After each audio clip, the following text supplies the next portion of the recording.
সুপ্রিয় দর্শক, পাপের শাস্তি এভাবে ভোগ করছে শেখ হাসিনা। আজ সে শান্তিতে ঘোরাফেরা করতে পারছে না। আওয়ামী লীগের পতন এখন সময়ের ব্যাপার। আওয়ামী লীগের অর্ধেক পতন হয়ে গেছে, আর একটু ঝাঁকি দিলে, ধাক্কা দিলে বাকি অর্ধেকটুকু পতন হয়ে যাবে এবং জনগণ আওয়ামী লীগের পতন ঘটাবে। কাজেই এখনো আপনাদেরকে অনুরোধ করবো, গুন্ডামি মাস্তানি না করে জনগণের কাছে হাত জোর করে ক্ষমা চান। ভারতেও শান্তিতে নেই। এর কারণ কি?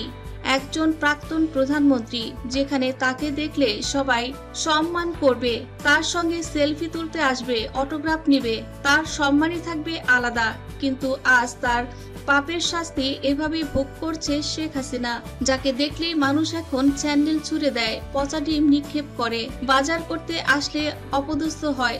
ইতিমধ্যে দেখেছেন গাছের সাথে বেঁধে রাখছে। এই পরিস্থিতি, যে ঘৃণা, এই যে আওয়ামী লীগের প্রতি, ছাত্রলীগ, যুবলীগের প্রতি তাদের অত্যাচার, নির্যাতন, এই যে 16 বছরের অত্যাচার, নির্যাতন, গুন্ডামি, মাস্তানি, জনগণের পিঠ যখন দেয়ালে ঠেকে গেছে, জনগণ আজকে রেজিস্ট্যান্স গড়ে তুলেছে। শপিং করতে পারে না, ডাক্তারের কাছে যেতে পারে না, কোথাও খোলামেলা ঘুরে বেড়াতে পারে না। এ জীবন রেখে কি লাভ? এর চেয়ে তো মৃত্যু ভালো। এদিকে আইনজীবী এও দাবি করেন, শেখ হাসিনাকে তিনি এখন তোয়াজ করে কোলে নিয়ে আদর করছে মোদি। ভারতের আইনজীবীর মুখে এ ধরনের কথায় তোলপাড় হয়ে গেছে মিডিয়া। খুব ভালো রকম ভাবে তাকে আপ্যায়ন করা হচ্ছে বিলাসিতার মধ্যে রেখে। আর শেখ হাসিনাকে যেভাবে আদর আপ্যায়ন করা হচ্ছে, বিলাসিতার মধ্যে রাখা হয়েছে শেখ হাসিনাকে। তাকে দামি গাড়ি ব্যবহার করতে দেওয়া হয়েছে, যখন তখন মোদি তার গাড়িটি পাঠিয়ে দেয়। সে ঘোরাফেরা করছে, নিজের ইচ্ছা মতো খাওয়া দাওয়া করছে, বিলাসবহুল জীবনযাপন করছে। কারি কারি টাকা দিচ্ছে মোদি শেখ হাসিনাকে। কিসের জন্য এত উপহার পাঠাচ্ছে? এটা কি কেউ বলছে না? আর এটা তো আসলে কাম্য না। এদিকে আইনজীবী বলেন, এদিকে আইনজীবী হিন্দু সম্প্রদায় নিয়ে মুখ খুলেছেন। তিনি বলেন, বাংলাদেশে হিন্দু সম্প্রদায় ভীষণ সুরক্ষিত আছে। এ নিয়ে আমি আগেও বলেছি।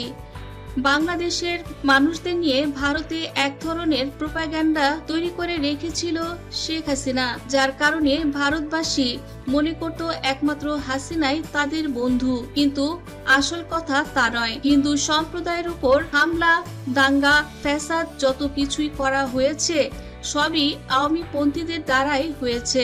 হিন্দুদের কোলে মুসলমানরা সুরক্ষিত, মুসলমানের কোলে হিন্দুরা সুরক্ষিত, কিন্তু এই বিজেপির আমলেতে হিন্দুরাও সুরক্ষিত নয়। এই বিজেপির আমল মুসলমান এবং হিন্দু সবাই সুরক্ষিত আছে, কিন্তু এই বিজেপির আমলে মুসলিম, হিন্দু তারা কেউই সুরক্ষিত নয়। মোদি এমন একজন মানুষ, তিনি কট্টরপন্থী। এই মোদির কারণে যত দাঙ্গা ফ্যাসাদ হচ্ছে, আর তার সঙ্গে যুক্ত হয়েছে ফ্যাসিস্ট শেখ হাসিনা। দুজনের অপবুদ্ধিতে এখন ভারত বাংলাদেশ দু রাজ্যেই সমস্যার সৃষ্টি হচ্ছে। আইনজীবী এবার ঘোষণা করেন, শেখ হাসিনাকে যদি 1 মাসের মধ্যে বাংলাদেশে না পাঠানো হয়, তবে এবার তারা আমরণ অনশনের ডাক দিবেন আইনজীবীদের পক্ষ থেকে। এদিকে আইনজীবীর কথার সঙ্গে একত্রতা প্রকাশ করেছে সেই দেশের মুখ্যমন্ত্রী মমতা ব্যানার্জি, সেই সঙ্গে দেব, মিঠুন এবং রচনা ব্যানার্জি। তারাও বলেন, শেখ হাসিনা বাংলাদেশ থেকে পালিয়ে এসে এখন মোদির কোলে বসে আছে। এই মোদির কাছে শেখ হাসিনাকে রাখা সুরক্ষিত নয়। আমি বলবো, এই মহিলা মোদির কান ভরছে, তাকে দ্রুত মোদির থেকে আলাদা করতেই হবে, না হলে বাংলাদেশের মতো আমাদের রাজনৈতিক অবস্থাও এখন প্রশ্নবিদ্ধ হবে।